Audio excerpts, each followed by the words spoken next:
Inilah rekaman saat pasukan Rusia mengevakuasi rekannya yang terluka dan tewas.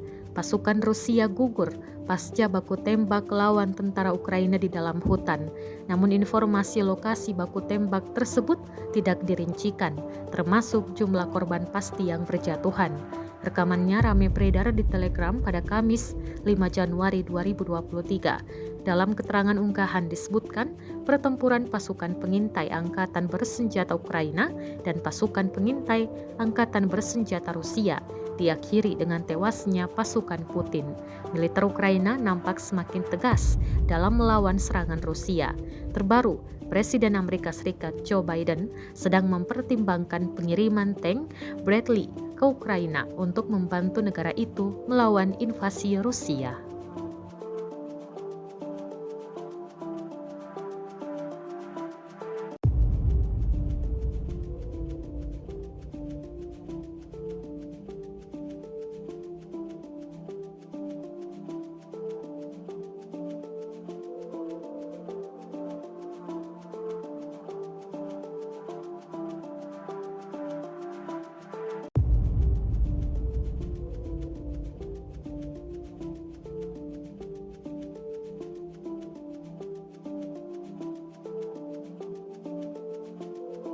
Rusia melaporkan 357 pesawat Ukraina, 199 helikopter, 2.813 kendaraan udara tak berawak, 399 sistem rudal anti pesawat dieliminir sejak awal operasi khusus.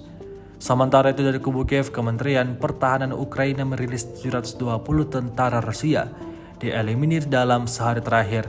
Total 108.910 prajurit Federasi Rusia meninggal sejak awal konflik hingga hari ke-316.